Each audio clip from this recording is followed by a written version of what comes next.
오늘 시장에서는 어떤 이슈가 눈길을 끌었을까요? 야인스톡 오늘의 이슈 공개합니다. 오늘의 이슈입니다. 4분기 실적 시즌과 FOMC입니다. 자, 이번 주 시가총액 10위권 대기업들이 지난해 4분기 성적표를 줄줄이 공개합니다. 오는 26일 현대차를 시작으로 27일에는 LG화학과 기아차, 삼성전자가 28일이고요. SK하이닉스와 SK이노베이션이 29일로 예정되어 있는데요. 이들 가운데 특히 주목받는 기업은 시총 1, 2위인 삼성전자와 SK하이닉스, 그리고 국내 배터리 3사인 LG화학과 삼성 SDI, SK이노베이션으로 이들 기업들은 코로나19 여파에도 불구하고 크게 개선된 실적이 전망되고 있습니다. 그동안 증시에 실적 개선 기대감이 미리 반영된 만큼 이번 발표에 관심이 집중되고 있습니다. 자, 미국에서도 애플과 테슬라, 페이스북 등 주요 기업들의 실적 발표가 진행되는 가운데 현지 시간으로 26일 바이든 대통령 취임 이후의 첫 번째 FOMC 회의에도 관심이 모아지고 있습니다. 전문가들은 연준이 기존의 양적 완화 기조 유지 입장을 고수할 것으로 보고 있는데요. 기존의 입장을 재확인하는 수준의 발언으로 연준의 스탠스가 시장 기대치에 미치지 못할 수는 있다. 다만 최근 경기 개선세로 파월 연준 의장이 유동성 기대가 약화되는 발언을 할 경우에는 다소 변동성이 확대될 수 있다는 전망입니다. 네, 오늘 월요일입니다. 이번 주 국내외 주요 이슈 점검해보는 시간 가져보겠습니다. 오늘 함께 해주실 두 분 소개해드릴게요. 박준영 운용형님 그리고 김민준 전문가님 함께합니다. 두 분 안녕하세요. 네, 안녕하십니까. 네, 반갑습니다. 자, 오늘 두 분과 함께 시장에 대한 이야기, 이번 주에 워낙에 굵직굵직한 이슈들이 많아서요. 그에 대한 전망 좀 체크해보는 시간 가져보겠습니다. 자, 오늘 또 2부에서도 계속해서 종목 진단 시간 기다리고 있습니다. 운영형님께서 오늘 1부에 종목 진단을 많이 못한 것 같아서 죄송하다, 마음이 아프다라는 말씀을 하셨는데 2부에도 종목 진단 시간 준비되어 있으니까요. 꼭 도전해 보시길 바랄게요. 자, 유튜브 실시간 채팅창 열려 있고요. 또 토마토TV 홈페이지 아자아자 게시판에 글 올려주시면 되겠습니다. 자, 오늘 좀 빨간불로 강하게 출발한 월요일이었는데요. 여러분들도 오늘 같이 좀 웃으셨는지 모르겠습니다. 간지님께서 이마도 상한가 간다라고 하셨는데 오늘 제 이마 많이 넓어 보이나요? 들켰네. 많이 빛나고 있는 것 같습니다. 또 도굴님 함께하고 계시고요. 킹콩님 종목 올려주셨습니다. 쫄보님과 돌멩이님, 또 살려줘요님이 좋은 밤입니다 하셨는데 오늘 끝까지 1시간 함께 하시면서 좋은 정보들도 이렇게 가져가시길 바라겠습니다. 자, 그럼 오늘의 야인스톡 출발해 보도록 하겠습니다. 자, 이번 주 실적 시즌뿐만 아니라 FOMC까지 좀 기다리고 있는 증시의 변동성을 줄 수 있는 이슈들이 좀 있습니다. 자, 이제 국내에서는 본격적인 실적 시즌에 돌입을 하면서 특히나 대형주들, 대기업들의 실적 발표가 이제 기다리고 있는데요. 이제 코로나 국면 속에서 최종 성적표가 이제 발표되는 만큼 또 이에 대한 기대감들도 나오고 있습니다. 앞으로 좀 어떻게 대응을 해야 될까요? 자, 운영형님, 네. 자, 이번 주에 이제 대기업들이 지난해 4분기 성적표를 공개를 하는데 좀 전망이 어떻게 나오고 있을까요? 네, 그렇죠. 이제 이번 주에 실적이 대부분 다 집중이 좀 돼 있죠. 네. 국내도 좀 그렇고 미국도 주요 기술주들이 그쵸. 이번 주에 애플, 마이크로소프트, 페이스북이라든가 집중돼 있기 때문에 음. 실적에 따라서 요즘 이제 다른 큰 이슈는 없는 쪽이거든요. 연준의 이제 통화 정책 외에는 네네. 실적에 따라서 약간 어떤 변동성이 나올 수 있는 그런 어떤 부분들이 있는데. 일단은 그 최근에 실적들을 좀 보도록 할 건데요. 현재까지 발표된 기업들 실적은 제가 보니까 코스피 기준으로 본다면 몇 개 안 됩니다. 11개 정도. 가장 먼저 발표된 이제 삼성전자, LG전자가 실적이 좀 발표가 좀 됐고, 네. 삼성전자는 예상 실적보다 좀 약간 하회를 했었죠. LG전자는 약간 좀 상회됐었고, 그다음에 이제 중소형 종목 해성 DSE, 코스모시스, NICTL, 라겐나, 그다음에 현대건설이 어제 실적이 발표가 좀 됐는데 어제가 아니라 지난주 금요일이죠. 네네. 실적이 어닝 쇼크가 났죠. 이게 1,630억 원을 시장에 예상을 했는데 899억이에요. 그러니까요. 반토막이에요. 근데 이제 주목을 해야 되는 거 이따 좀 말씀 좀 드리겠지만 네네. 현대건설을 보게 되면 거의 반토막이지 않습니까? 근데 오늘 그러니까요. 주가는 안 빠졌어요. 금요일 날 장 끝나고 발표됐음에도 불구하고. 그래서 이게 이제 보는 것 자체가 이제 나중에 전략이 되겠지만은 네네. 현재 실적보다는 실적의 방향이 중요하다. 작년도 실적 안 좋았지만 올해 좋으면 주가가 안 빠진다는 거죠. 그다음에 이제 GS건설은 또 예상치 무난하게 발표됐지만은 오늘 또 GS건설 상대적으로 좀 약간 소폭 약세를 보였어요. 그다음에 오늘 장 끝나고 발표된 LG노텍이 네. 실적이 발표가 됐는데 시장 예상치를 상회하는 그쵸. 실적이 좀 나왔어요. 그다음에 이제 이번 주에 이제 발표된 기업들 실적을 좀 볼 필요가 있을 것 같은데 네. 이제 내일 발표되는 종목이 이제 삼성 바이오릭스거든요. 이제 그렇죠. 추정 실적까지 이제 결국은 이제 실적 시즌이니까 중요한 것 자체는 실적 컨센서스 대비해서 부합하느냐, 좋으냐, 나쁘냐가 이제 실적에 반영이 되는 거니까. 이게 삼성 바이오릭스를 본다 한다면 현재 시장의 컨센서스가 작년 4분기 영업이 693억인데 최근에 올해 들어서 한 군데 증권사 쪽에서 전망하고 있는 거 618억이에요. 많지는 않습니다. 근데 시장 예상치보다 안 좋게 나올 건데 시장 네. 영향은 없다고 좀 봐야 되겠죠. 없다. 바이오 종목이기 때문에. 그다음에 이제 내일 현대차가 실적 발표가 되죠. 다들 그쵸. 관심을 가지고 있을 것 같습니다. 맞아요. 현대차는 지금 가이던스가 1조 7천억 정도 좀 되거든요. 안 좋게 보는 쪽은 1조 6,200억. 그다음에 좋게 보는 쪽은 1조 8,100억이니까 네. 대체로 예상치에 부합한다. 그다음에 LG약이 이제 수요일 날 발표가 됩니다. LG약은 시장의 컨센서스가 7,321억이거든요. 영업이익이 현재. 근데 지금 7,026억에서 가장 높게 보는 7,480억이니까 거의 뭐 시장 예상치에 그래도 부합하는 실적이 부합한다. 나온다고 네. 보시면 됩니다. 뭐 기아차는 9,900억이 가이던스인데 현재 적게는 8,900억에서 이제 9,800억이니까 가장 높게 제시한 데가 가이던스보다 낮으니까 네. 예상치보다 10% 정도 그래요. 안 좋게 기아차가. 나온다고 좀 봐야 되겠죠. 그다음에 삼성전기는 예상치에 부합하게 실적이 좀 나올 것 같고요. 네. 그다음에 삼성 SDI도 예상치 실적 부합하는 실적. 포스코가 약간 시장 예상치보다 약간 못 미치지 않겠는가. 가이던스가 8,300억인데 네. 좀 약간 그 보수적으로 보는 쪽은 7,199억 정도, 약 10% 정도 안 좋게 나올 거로 보고 있거든요. 그다음에 네이버 같은 경우는 요즘 잘 나가고 있는데 가이던스가 3,129억인데 안 좋게 보는 쪽은 2,900억, 그다음에 높게 그러네요. 보는 쪽은 3,050억이니까 시장 예상치를 하회할 가능성이 크다고 좀 봐야 되겠죠. 네. SK 하이닉스가 하고 이제 SK 이노베이션이 이번 주 금요일 날 발표가 됩니다. SK 하이닉스는 현재 가이던스가 9,076억이거든요, 영업이익이. 근데 네. 시장 전망치가 8,700에서 8,880억입니다. 그래서 대체로 보게 되게 되면 거의 올해 이번 주에 발표된 주요 기업들 보게 되면 현재 컨센서스와 예상 실적 대비해서는 네. 거의 부합 내지는 약간 하향 하회할 실적이 쪽이네요. 나온다. 네. 그렇게 좀 보시면 될 것 같습니다. 그럼 살짝 예상치를 하회했을 경우에는 좀 주가의 변동성이 생기지 않을까라는 좀 생각도 들긴 하는데 그에 대한 부분은 이제 전략에서 조금 더 네, 살펴보도록 그렇죠. 하겠습니다. 자, 김민준 전문가님께서는 이번 주에 공개되는 이런 시가총액 10위권 대기업들의 실적 어떻게 좀 전망하고 계실까요? 네, 저도 뭐 간단하게 좀 표를 준비해봤는데 네. 저는 뭐 거의 운영님하고 비슷합니다만은 뭐 이제 예상치 좀 하이하긴 했습니다만은 대체적으로 좀 양호한 실적이 나오지 않을까 이렇게 좀 생각을 하고 있고요. 네. 일단 뭐 삼성전자랑 LG전자를 좀 먼저 봐야 될 것 같습니다. 네. 삼성전자하고 LG전자가 이게 4분기 실적이 예정돼 있는데요. 뭐 LG전자 너무 좋죠. 지금 뭐 역대급으로 나오고 있기 때문에 뭐 LG전자 주가도 기염을 토하고 있고요. 그다음에 삼성전자도 지금 나와 있는데 지금 나오고 있는데 삼성전자 같은 경우는 61조, 영업이익이 이제 9조가 좀 넘어가고 있고요. 영업이익률이 뭐 2.51% 정도. LG전자가 이제 초대박입니다. 영업이익률이 이제 500%가 넘어가는데 저는 뭐 이제 늘 LG전자가 실적 대비 못 가는 저평가 우량주였다고 생각을 하는데 그 주가는 모멘텀을 타고 실적 기준으로 본다면 다 부각되었다고 보는 쪽입니다. 실적을 계산했을 때 100% 가까이 올랐으니까 9만 원부터 네. 100%가 넘었거든요. 그러네요. 1년을 보유해도 대형주가 100%가 오르기 쉽지 않은데 어찌 보면 다 오르게 오른 것 같아요. 이제부터는 이제 실적으로는 오르기는 쉽지 않다고 보고 있고요. 추가적인 모멘텀 플레이가 이루어지면서 지속적인 뭐 동학개미 운동 네. 아니면 2021년 신규 개설을 하신 분들이 지속적으로 오냐 이게 싸움일 것 같고요. 그다음에 이제 네이버가 문제될 것 같은데 네이버들은 3분기가 좀 부침이 있었습니다. 실질적으로. 근데 뭐 커머셜스 사업이라든지 여러 가지 손대는 것마다 이제 노이즈가 좀 장식되고 파이낸셜 부분도 좀 부각이 되기 때문에 양호하게 네. 좀 나올 것으로 보고 있고요.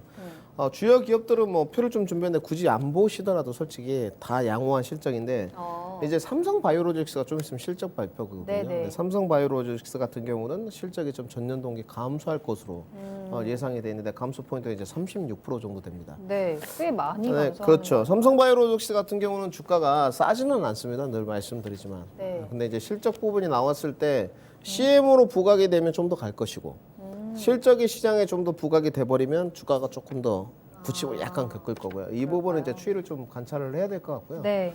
시장의 투자자들이 실적에 그렇게 크게 주목할 것 같지는 않아요. 일단은 위탁업체의 생산 색깔이 삼성 바이오로직스 자체가 송도 공장이라든지 좀 인식이 돼 있는 편이거든요. 네네네. 뭐 주가가 좀 내려온다면 뭐 장기 대형주 좋아하시는 분들에겐 기회가 좀 있지 않을까 이렇게 좀 생각하고 있습니다. 알겠습니다. 자, 그럼 앞으로 이제 대응 전략을 좀 체크해봐야 될 것 같아요. 근데 이제 실적 발표에 대한 기대감들은 워낙에 좀 선반영되는 부분도 있기는 한데 뭐 예상치에 부합한다, 예상치보다 하회한다라고 했을 때 앞으로 이제 실적 발표되는 종목들은 좀 대응 전략 어떻게 짜야 될까요? 일단은 4분기 실적은 연간 분기 단위 실적 중에서 실적의 반영의 영향이 가장 적습니다. 왜 그러냐면 한 해 넘어갔으니까 한 해 넘어간 그런가요? 쪽이고 또 새로운 해가 시작되기 때문에 작년 거는 거의 무시가 좀 되거든요. 네네. 그래서 거의 영향력이 없다고 좀 볼 가능성이 크고요. 상대적으로 적다 좀 봐야 될 것 같고 그다음에 이제 본래 이제 우리나라 4분기 실적이 상당히 현재 조금 전에 이제 아직 실적 발표가 안 됐지만은 거의 예상치에 부합하는 실적이 나올 거다. 약간 하향 실적이 나올 거라 얘기했지만은 네네. 막상 뚜껑을 열어봐야 됩니다. 왜냐면 4월 달은 항상 변수가 많아요. 기업들이 그냥 쭉 하다가 마지막 결산 때 일부 부실 부분을 털어버린다든가 그러면서 그 실적 변동성이 상당히 많이 나거든요. 네. 특히 영업이익보다는 단기 순이익에서 차이가 많이 납니다. 대체적으로 컨센서스 대비해서 거의 20% 이상 차이가 나거든요.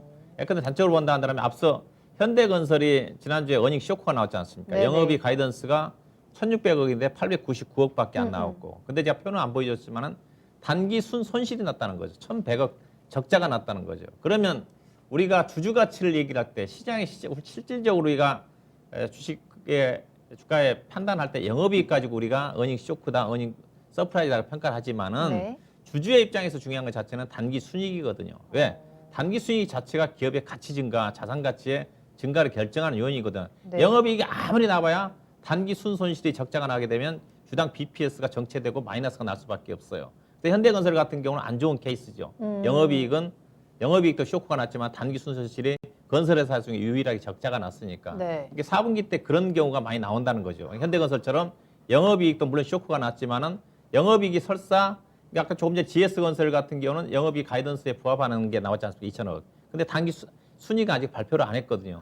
순위 부분 자체가 또 네. 적자가 난다든가 그럴 가능성이 크거든요. 그러면 영업이익 2, 3차 적자 마야 단기 순손이 나버리면 가치 증가가 없거든요. 그래서 그런 또 변수들이 항상 있다고 좀 봐야 될 것 같고요. 네. 그래서 시장에서 그래서 4분기 때는 그걸 어느 정도 인정을 합니다. 인정한다고 봐야 될 것 같고요. 그래서 영향이 크지는 않는 거고 그다음에 중요한 것 자체가 앞서 현대건설이 실적이 안 좋게 그럼에도 발표됐지만도 그가 불구하고. 올라갔던 이유 자체가 네. 올해 실적은 좋다는 쪽이거든요. 근데 가봐야 돼요. 항상 건설회사들이 그렇거든요. 네.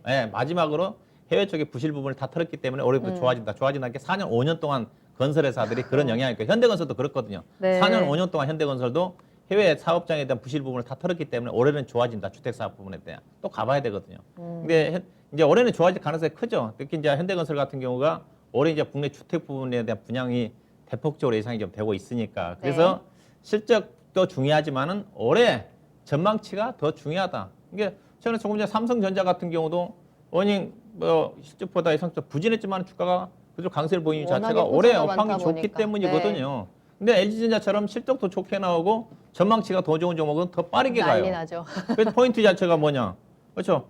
이게 대형주는 올해 실적이 중요하고요. 작년 실적은 다 가이던스가 다 나왔기 때문에 예상 시작 다 알고 있거든요. 근데 중소형 종목들은 코로나 국면이기 때문에 기업 분석 보고서 거의 없어요. 네. 그렇기 때문에 어떻게 나올지 모릅니다.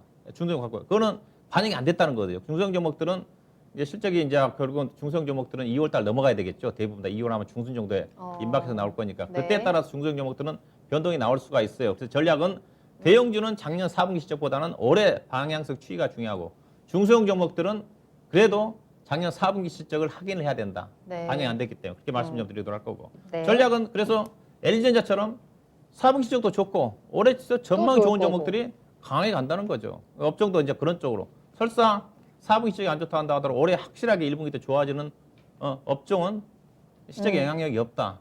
앞서 중소형 종목 중에서도 대표적으로 보면 해성 DS라는 회사 자체가 네. 원익 쇼크 났거든요. 근데 차량용 반도체 회사인데 차량용 반도체가 없어서 못 판다 그러니까 주가가 40%, 50% 떴거든요. 이제 그런 것들이 가장 중요하다. 예, 그렇게 좀 봐야 될 것 같습니다. 확실히 또 새해고 새해이기도 하고 요즘에는 이제 기대감들이 조금 더 주가를 좀 끌고 가는 경향들이 있는 것 같은데 이제 지나간 4분기보다는 올해 업황에 대한 부분을 조금 더 체크를 해봐야 될 것 같습니다. 자, 김민준 전문가님께서는 이런 실적 시즌에 관련한 대응 전략 어떻게 짤까요? 제가 봤을 때는 뭐 실적이 좀 안 나오는 기업 중에 네. 성장 주도주 역할을 좀 하고 있다. 이런 기업은 영향이 없을 겁니다. 거의 박준영님 영향 생각이 비슷하고요. 네. 계속적으로 성장 주도주 역할을 할 수밖에 없습니다. 지금 이제 경기 확장 국면이고 대세 상승장이지 않습니까? 이럴 때는 대형주 위주의 퍼포먼스가 좋을 수밖에 없어요. 이제 주식을 오래 안 하신 분들은 모르겠지만 지금은 중소형주 종목보다는 대형주 퍼포먼스가 좋은 장세 속입니다. 경기가 이제 축소로 가고 좀 네. 시장이 하락 국면으로 갔을 때는 중소형주들이 좀 반락이 좋아요. 근데 지속적으로 좀 이어질 것 같은데 네. 지금 문제는 이제 실적 대비 이런 주가들이 4분기 때께 다 반영됐어요. 이 부분은 확실하고요. 그러면 반영이 됐으니까 앞으로 나올 것은 이 기업이 성장성이 계속적으로 나올 것이냐 이 부분인 것 같아요. 그래서 뭐 실적은 크게 영향이 없을 것 같고요. 네. 단지 뭐 LG전자라든지 현대차도 이제 실적이 나올 건데 뭐 삼성전자라든지 이 실적에 따른 주가는 오히려 더 반영이 됐죠. 프리미엄 부분이 반영이 됐다고 보는 쪽이고요. 네. 이제 모멘텀에 대한 성장 가능성을 얼마만큼 쳐줄 것이냐 시장의 투자자들이 뭐 LG전자 마그나, 뭐 현대차 애플카 이런 성장성 가능성 스토리 그리고 실체가 확인되는 부분들 이런 부분을 얼마만큼 지속적으로 개인 수급과 더불어서 외인 수급이 들어올 것이냐가 될 것 같고요. 네. 좀 굳이 표현한다면 신성장 동력에 대한 프리미엄 이것들이 지속적으로 반영될 수 있을 것이냐 앞으로 이 부분이 관전 포인트라고 볼 수 있을 것 같고요. 역시나 이제 저는 이렇게 보고 있으면 대응 전략 따라가는 매매는 안 되고요. LG전자가 처음에 상담을 받을 때만 해도 2년 보유였습니다. 10만 원 맞아요. 왔습니다. 네네. 이랬는데 지금 17만 원에 불렸습니다. 뭐 이런 이야기들이 있거든요. 현대모비스 단가가 34만 원입니다. 어떻게 해야 될까? 따라가는 매매는 수익이 안 난다는 거죠. 언젠가 2년 뒤에 또 34만 원에 갔을 때 상담을 또 받을 수 있기 때문에 따라가는 매매는 지양해야 된다. 네. 장기 투자 관점은 유지다. 이렇게 말씀을 좀 드리겠습니다. 알겠습니다. 자, 실적 시즌 좀 잘 대비를 해보시길 바라겠고요. 자, 이제 다음으로는 FOMC에 대한 이야기 좀 해보도록 하겠습니다. 이제 또 국내뿐만 아니라 전 세계가 조금 집중을 하고 있을 것 같아요. 과연 바이든 정부 취임 이후에 첫 번째 FOMC에서 어떤 발언들이 나올 것인가, 우리 어디에 좀 포인트를 두고 봐야 될까요? 예, 이번 이제 FOMC가 26일, 27일 양일간 열리고 네. 결과 내용은 이제 마지막 날 열리니까 나오니까 아마 목요일 날 우리나라 시간으로 아마 시장에 그 결과가 좀 나오게 시장에 영향을 미친다고 좀 봐야 되겠죠. 네. 이번 이제 FOMC는 좀 중요한 부분이 있죠. 일단 첫 번째로 이제 바이든 정부가 출범한 이후에 첫 FOMC다. 물론 저런 8월 의장은 안 바뀌었죠. 안 그렇죠. 바뀌었고 이제 하지만. 재무장관이 앨런으로 내정이 좀 돼 있는 상태니까. 이게 좀 이제 주목을 해야 볼 부분 자체는 이제 첫 바이든 정부 출범 이후에 FOMC라는 그런 어떤 부분도 있을 것 같고, 그다음에 이제 지금은 좀 잠잠해졌지만은 1월 초부터 미국의 국채 금리가 빠르게 올라가면서 물가 인플레이션에 대한 우려감 자체가 좀 부각이 좀 되면서 일부 연준 위원들이 조기 뭐 페이퍼링 얘기까지 나오고 있었지 않습니까? 예, 뭐 그런 어떤 부분이기 때문에 이번 FOMC 첫 회의 쪽에서 연준의 코멘트가 어떻게 나올지가 이제 상당히 주목되는 부분이거든요. 네. 그 전에 그렇지 않았었으면 연체 뭐 국채금리가 변동이 없었으면 별다른 시장에 별로 주목을 안 받았을 텐데 최근에 물가가 미국의 국채 10년 국채 수익률이 빠르게 좀 올라가다가 최근에 안정을 찾고 있지만 그래도 여전히 장단기 금리 차가 지금 많이 벌어져 있는 상태거든요. 그래서 또 바이든 정부 출범 이후에 돈을 계속적으로 풀어서 지금 경기 부양책을 추진하려고 하고 있는 쪽이니까 네. 돈이 풀림에 따라 가지고 인플레이션에 대한 우려감 자체가 여전히 긴장 수준을 유지하고 있는 쪽이거든요. 그래서 연준의 이번 FOMC에서 어떠한 제롬 파월 의장의 코멘트가 좀 나올지 주목을 하고 있는 쪽이거든요. 그렇지만은 현재 시장에서 언론적으로 현재 어떤 완화적인 통화 정책 기조는 유지를 좀 할 거다. 이제 그런 기존에서 쪽으로 큰 변화 그렇죠. 없이. 변화는 네. 없을 거라는 전망이 좀 지배적입니다. 지난번에 그 14일 날인가요? 8월 의장이 세미나에서 물가 수준과 관련해 가지고 이렇게 얘기했거든요. 일시적으로 물가가 2% 3% 올라간다 한다라도 바로 페이퍼링을 추진한다든가 그렇지는 않는다. 지속적으로 물가가 뭐 2% 3% 정도 유지가 좀 되는 걸 확인하고 하겠다는 쪽이었거든요. 네네네. 그다음에 재무장관으로 내정된 앨런 네. 재무장관 같은 경우도 청문회 사전 내용을 좀 보게 되게 된다면 현재 더 돈을 풀어서 경기를 살리는 것들에 대한 살리는 돈을 풀어서 나가는 그 어떤 비용보다는 어떤 경기를 오히려 충격보다는 네. 재정지출 확대를 통해 가지고 그 비용에 대한 효과가 더 크다. 돈을 더 풀어서 돈을 많이 풀어서 인플레이션에 대한 어떤 대가를 치르는 것보다는 오히려 경기가 더 빨리 하는 게 더 효과다고 저기다는 그런 어떤 발언이 있기 때문에 네네. 이번 FOMC 자체는 원론적인 수준에서 그러한 완화적인 통화 정책 기조는 계속적으로 유지가 좀 되지 않겠는가 하는 쪽이 그렇지만은 이 시장에서 충분히 그런 것들을 긍정적으로 예상하고 있는 부분이기 때문에 약간의 어떤 페이퍼링이라든가 물가 수준과 관련된 약간의 부정적인 쪽으로 조금이라도 나온다면 현재 어느 정도 지금 시장 자체가 네. 악재보다는 호재에 많이 반영돼 있는 그런 부분이기 때문에 시장의 변동성을 나올 수 있는 가능성은 충분히 있다고 보고 있죠. 그렇기 때문에 이제 이 FOMC의 발언이 조금 더 주목이 되는 부분입니다. 기존의 입장을 유지할 것으로 좀 전망이 많이 되고 있는데 추가적인 완화에 대한 부분도 좀 기대가 되고 있고요. 앞서 말씀드린 것처럼 조금이라도 부정적인 얘기가 나왔을 때는 시장이 좀 흔들리지 않을까 하는 이야기들도 있는데 전문가님께서는 어떻게 보세요? 네, 저는 일단 뭐 자료를 좀 준비해봤고요. 지금 이제 두 가지 포커스인 것 같습니다. 유동성 공급이 지속화될 수 있느냐. 첫 번째는 이건 것 같고요. 그 다음에 우리가 이제 우려하는 금리 인상의 시그널이 좀 나오지 않을 거냐. 네. 이걸 걱정하는 것 같은데 저는 안 나온다고 보는 쪽이고요. 일단 FOMC 의사라고 좀 봐야 되겠죠. 그래서 오늘 원문을 좀 준비를 해봤습니다. 네. FOMC 의사라고 원문이 나오고 있는 부분인데 이제 해석을 하면 이렇습니다. 저금리 기조를 유지하는 수준이고요. 0%대부터 0.25%까지. 그 다음에 노동계 쪽에서도 이 정도 유지를 하는 게 좋을 것이다. 게 중론입니다. 이게 FOMC 의사라고 원문이고요. 좀 이제 처음 보시는 자료일 텐데 이 원문을 바탕으로 이제 해석된 자료들이 많이 나오고 있거든요. 저금리 유지는 유지하겠다. 그 다음에 이제 평균 물가 제도를 허용해 놨기 때문에 2%대 이상 조금 올라가는 것도 속된 말로 봐주겠다. 분명히 연준에서 몫을 박았어요. 그런데 이제 제가 오늘 이 시간에 이제 다 말씀을 못 드릴 것 같은데 이거 아무래도 수요일 날 주식 심화론 시간에 좀 다뤄야 될 것 같은데 네. 점도표라는 게 있습니다. 그런데 이 점도표의 내용을 보게 되면 거의 2022년까지는 금리를 올린다고 위에 찍는 사람이 아무도 없습니다. 아무도 없었고요. 실질적으로 제롬 파월 의장도 나와서 2022년 정도에나 정상화가 가능할 것이다. 못을 박았기 때문에 저는 불가능하다는 쪽을 보는 쪽이에요. 그리고 지금 조 바이든 초기 행정부가 아직 자리도 안 잡은 상황인데 그렇죠. 제가 늘 말씀드린 바에 연준 의장도 중임제거든요. 한 번 더 연임이 가능합니다. 제롬 파월 의장을 중임을 해줄지 아니면 교체를 할지 그걸 대통령이 결정하는 거거든요. 잘 모르시겠지만. 근데 이제 조 바이든이 왔지 않습니까? 네네. 내치고 다른 사람은 안 칠 수도 있거든요. 그러면 연준에서 부정적인 의견을 미국은 역시나 전부 다 정치적인 딜이거든요. 어렵다고 보는 쪽이고요. 이제 부양책을 지금 조 바이든 정부가 하기 때문에 부양책이 양면이 있습니다. 어디에 포커스를 할 것이냐. 지금 문제가 이제 국채 수익률이 올라가는 부분인데 국채 수익률이 올라가게 되면 증시 악재적인 요소는 있습니다. 분명히. 그렇죠. 근데 호재적인 요소도 있어요. 어떤 게 보세요? 국채 수익률이 올라간다는 건 경기 회복이 앞당겨진다는 그쵸, 거거든요. 경기 회복이 앞당겨진다는 이유는 기업 실적이 개선돼야 되겠죠. 이런 것은 또 증시의 호재가 돼요. 양면성을 가지고 있습니다. 네네네. 분명하게. 그렇기 때문에 이 양면성을 가지고 있는데 어디에 포커싱을 더 할 것이냐. 그래서 이번에 FOMC가 중요한 거고요. 이제 결국은 나올 수 있는 건 역시나 이제 연준은 물가 상승률이 2%대거든요. 항상 그 수준을 유지하고 싶어하고 합니다. 이번에는 허용을 냈지만 결국은 이제 인플레이션 2% 이상 상승이 됐을 때 경기 지표가 개선이 되면서 양적 완화를 중단할 것이냐 이걸 봐야 되는데 경기 지표가 개선되는 효과가 더뎌졌거든요. 결국은 그 이유가 뭐냐? 현실과 괴리감이 있고 2차 팬데믹 상황이 있고 미국 상황을 보니 백신 접종이 더뎌요. 네. 너나 할 것 없이 지금 다 안 맞고 있거든요. 생각보다는 유럽도 안 맞고. 네. 앵커님 맞으시겠습니까?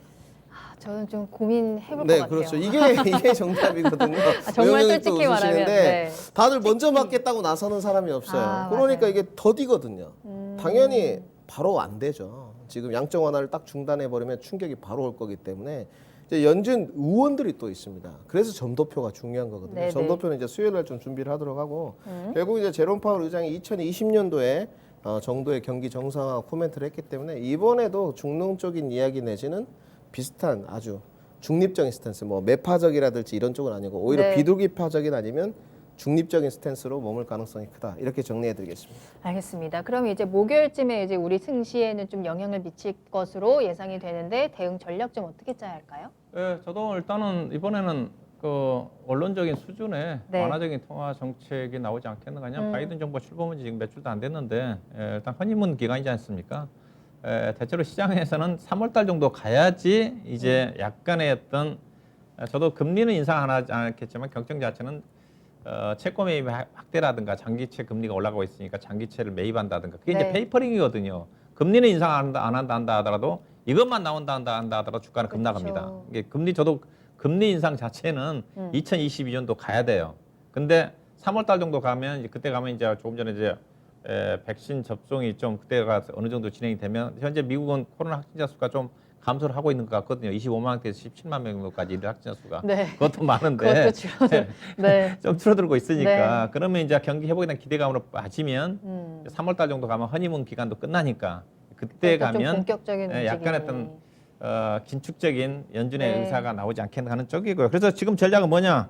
결국은 현재 어떤 저금리 정책 기조, 완화적인 통화 정책 기조가 관련된 FOMC 내용이 나올 가능성이 상당히 크다. 그러면 현재 시장의 흐름 자체가 지금 미국 시장에도 그렇게 반영이 좀 되고 있어요. 왜냐하면 바이든 대통령 당선자 이후에 작년 12월 달까지만 한다 하더라도 나스닥 시장의 성장주들이 주목을 못 받았지 않습니까? 상대적으로. 맞아요. 근데 네. 지금 올해 1월 달 들어서 어제도 당장 그렇다 한다 하더라도 다우 지수는 빠지는데 나스닥 시장 성장주들이 강하거든요. 예, 시장 자체는 이미 저금리 정책, 저금리 정책이 유지가 될 거라는 것 자체가 나스닥에 저금리 정책, 반영이 완화적인 되고 통화 있고. 정책의 수혜를 받은 쪽이 나스닥 시장 성장주거든요. 그게 지금 미국 시장에 나타나고 있다. 그렇게 좀 보시면 됩니다. 이런 기조가 향후에도 전개가 좀 된다. 예, 그런 가능성이 크죠. 네. 예, 여기에 이제 초점을 좀 맞춰야 좀 될 것 같고, 그다음에 만약에 약간 어떤 조금이라도. 그렇죠, 약간 긴축적인 외파적인 발언이 나온다 한다면 시장에 다 빠지죠. 예, 그게 하나의 저는 조정의 빌미가 된다고 봅니다. 왜냐하면 시기적으로도 이제 1월 효과가 저 끝나가는 시점이거든 시기적으로 보면. 근데 지금 아직 안 꺼지고 있어요. 오늘도 저는 개인적으로 1월 20일 넘어가면 약간 경계를 하고 있는 쪽인데 안 가고 있어요. 이제 그게 하나의 이제 조정의 빌미가 될 수가 있다는 거죠. 저 그렇게 되기를 안 하기를 바라고 있는 네, 쪽인데 네. 그러면 전체적으로 위험 자산에 대한 유축이 좀 되면서 이미 시장 자체는 호재가 많이 반영된 상태이기 때문에 악재의 영향이 확대가 되면서 조정의 빌미가 될 가능성이 크다. 현재는 먼저 성장주 중심 안정적인 상승 흐름이 전개될 가능성이 좀 크다. 이쪽에 좀 포커스를 맞추고 싶습니다. 알겠습니다. 김민준 전문가님께서는 관련해서 대응 전략 어떻게 보세요?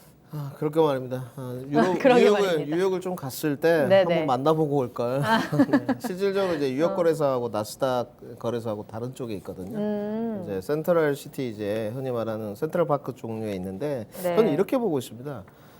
일단 금리 인상에 관해서 매파적 발언이 나오면 이거는 비중 축소하셔야 됩니다. 연준 앞에 당할 자는 없습니다. 그 어떤 신의화도 안 되고요. 경제 시그널의 신호기 때문에 네. 받아들여셔야 될 것 같고, 그러니까 저도 지금 이제 중립 스탠스나 비두기파적인 의견을 좀 원하고 있습니다. 이제 비두기파적인 의견이 나온다면 그래도 지금 시장이 과열 국면이기 때문에 현금 비중은 20-30%는 해야 된다고 보는 쪽이고요.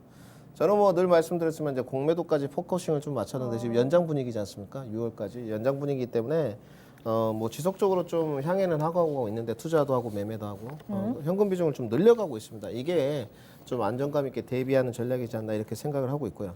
저는 근데 개인적으로 조금 다른 얘기는 좀 추가 드리자면 네. 올해 코스닥 1000포인트 이제 넘어가고 보는 쪽인데 코스피의 상승률보다 이제는 코스닥 시장이 좀 지배한다고 보는 쪽이에요.